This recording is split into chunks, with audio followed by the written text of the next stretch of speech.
இனிமே கண்ணை மூடிட்டு கடலை எண்ணெய் வாங்கலாம். ஏன்னா மந்த்ரா கடலை எண்ணெய் இதயத்தின் தயாரிப்பு. வறுக்க பொரிக்க ஏன் எல்லா சமையலுக்கும் மந்த்ரா தான். மந்த்ரா கடலை எண்ணெய், அபார ருசி, ஆரோக்கியமான உடல் நலம். தமிழகம், புதுச்சேரி மாநில சட்டசபை தேர்தல்களில் போட்டியிடும் தாவேக வேட்பாளர்கள் அனைவரையும் நேற்று உரைமேடையில் அறிமுகம் செய்தார் கட்சித் தலைவர் விஜய். பெரம்பூர் மற்றும் திருச்சி கிழக்கு தொகுதிகளில் தானே போட்டியிடுவதாக அறிவித்த விஜய் தன் பெயரை சொன்னபோது சி ஜோசப் விஜய் என அழுத்தம் திருத்தமாக கூறினார். பெரம்பூர்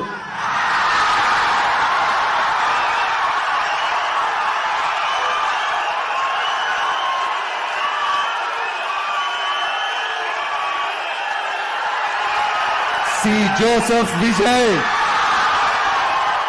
திருச்சி கிழக்கு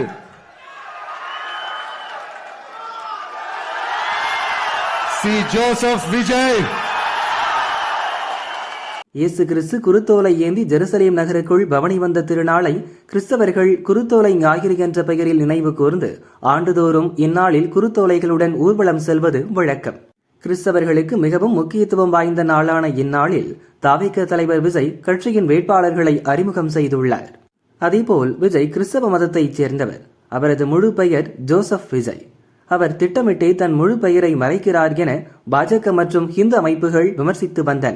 ஆனால் அந்த விமர்சனங்களை கண்டுகொள்ளாத விஜய் நீண்ட நாட்களாக தன் பெயரை விஜய் அல்லது தளபதி விஜய் என்றே குறிப்பிட்டு வந்தார். தற்போது சில நாட்களாக முக்கிய நிகழ்வுகளில் தன் பெயரை ஜோசப் விஜய் என கூறி தன் மத அடையாளத்தை வெளிப்படுத்தி வருகிறார்.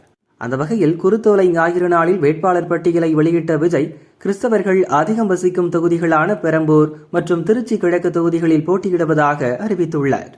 அத்துடன் தன்னை வேட்பாளராக அறிவிக்கையில் தன் பெயரை சி ஜோசப் விஜய் என இருமுறையும் அழுத்தம் திருத்தமாக சொன்னார். கட்சியின் வேட்பாளர் அறிமுக நிகழ்ச்சியில் தன் முழு பெயரை கூறியதன் மூலம் தான் சார்ந்த மதத்தின் அடையாளத்தை விஜய் அப்பட்டமாக வெளிப்படுத்தியிருப்பதாக விமர்சனங்கள் எழுந்துள்ளன. மதச்சார்பின்மை, சமூக நீதி பற்றி பேசும் விஜய் தற்போது தேர்தல் வந்ததும் ஜோசப் விஜயாக தன்னை அடையாளப்படுத்திக் கொள்வது ஏன் என்ற கேள்வியையும் பலர் எழுப்பியுள்ளனர்.